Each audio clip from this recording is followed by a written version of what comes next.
and he wants to destroy. And it's as though, although sometimes it seems like the temptation, you're being led into it, and the Holy Spirit says it's okay, you can come this way, and the devil shows up then, but he also shows up in these times too. Do you remember when Jesus left the wilderness? It says the devil left him alone until an opportune time, till another occasion. And other times it seems like he does come out of the blue, and it's, it catches you unawares. And it is just like this, like a roaring lion coming out of the bushes, and you just didn't expect it. So, what does then the anatomy can't say it, anatomy of temptation look like? If we put it on this slide here, and we really focus in, what does it look like? Well, this is what it looks like. It tells us in James. It says, "Let no one say when he's tempted, 'I am tempted of God,' for God cannot be tempted by evil, nor does he himself tempt anyone." So first of all, you could say, well, where did this temptation come from? What's its origin? Where did you find it? And you look at it and you find it's not got the mark of God on it at all. It's got the mark of the devil on it. Because God can't tempt you, and he doesn't tempt you. So you find its origin, first of all. And then it goes on to say, "But each one is tempted when he is drawn away by his own desires, and he is enticed." So the wording here is a little bit like this. It's a fisherman who's putting a lure onto the end of a line, throwing it into the river or the lake, and the lure is just dangling itself in front of the fish, saying, "I look fantastic, don't I? I look as though you want to eat me." And it entices the fish. But what happens if the fish eats it? Gets caught. Yeah, okay. Now, if the fish didn't like these lures, what would happen? He'd just swim past it and go on to something that he did like, wouldn't he? Yeah. So it only works because there's something in us that wants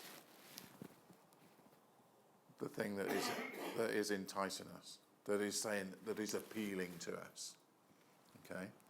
So it's in us. It's something that's in us. And God's just trying to expose it and show it you and say, "I can deal with that. I can get rid of that. Will you let me? Will you give it to me?" That's what he's saying. It's deception. That's the whole basis of temptation, is deception. It's the first device of the devil. He wants us just to focus on the temporary pleasure to be gained if we involve ourselves with the bait.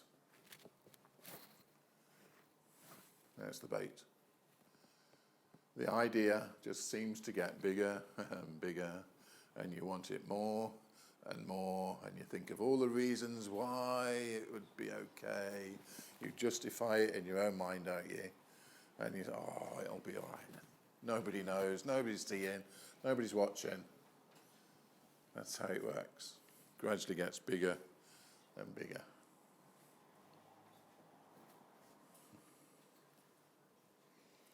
And this is the result. When desire has conceived, it gives birth to sin. Just going to look a little bit at that word conceived. What's it mean, conceived?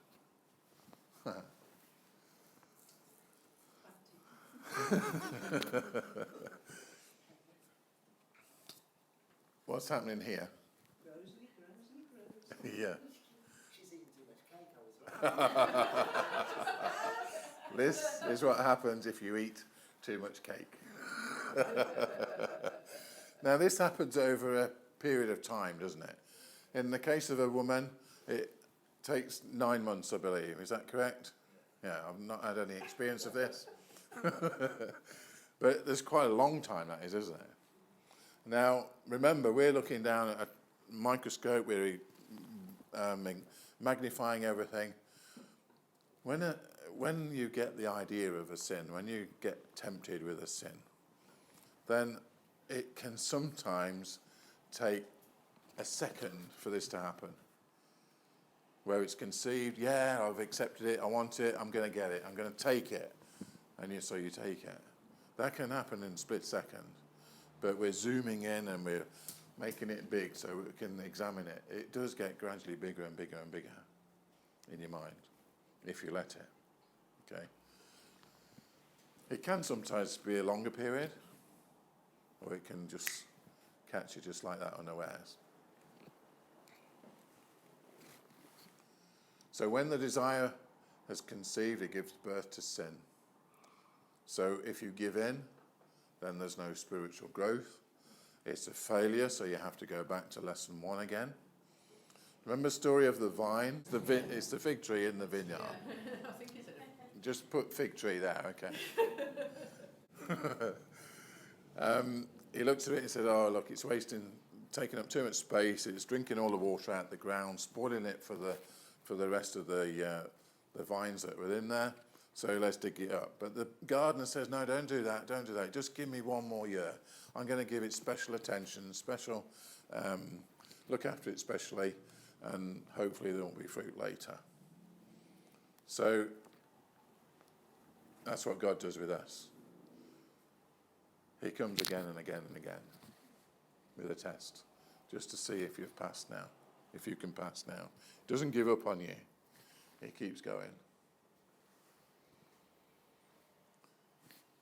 So, how to overcome? That's what we want to know, isn't it?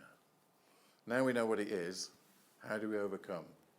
Well, I want to give you this right at the beginning. God tells us that he will always, always, without exception, always give us a way of escape. And he will never, ever make the test too hard for us that we don't have the ability to pass. It says, no temptation has overtaken you except such is common to man. But God is faithful, who will not allow you to be tempted beyond what you are able, but with the temptation will also make the way of escape that you may be able to bear it. So however bad it seems at the time, however difficult it is, however enticing it seems, God has given you a way of escape, and a great big notice like that one that says, run that way. That's the way out. I like this one as well. This is the kind of faith we want to have. We want to have some Leggett faith. What do I mean by Leggett faith? It's the same as Joseph had. Do you remember when Joseph was enticed, when he was in Potiphar's house, enticed by Potiphar's wife, and she wanted him to come and sleep with him, but he wouldn't have any of it, and every time she was on their own, she'd try, but on the one occasion, what did he do? He just legged it and got out of there quick. That's the kind of stuff we want to be made of. So, be alert. Stop fooling around. Take it seriously.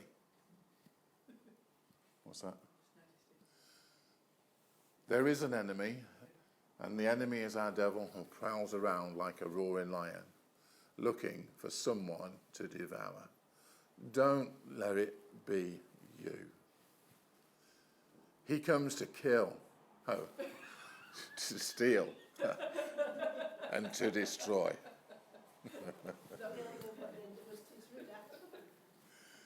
What did Jesus do instead? What was Jesus' kind of answer to that? It's this, isn't it? He says, I have come, that you might have life in all of its fullness. Another version says, in all of its abundance. I have come that you might have life and have it more abundantly. So which one are you going to choose? The point at which you choose is at the point of the test. Are you going to give in? Are you going to give in to the temptation? Or are you going to step to one side and say, no, I'm going to accept Jesus' life and not allow you to come into my life to destroy me?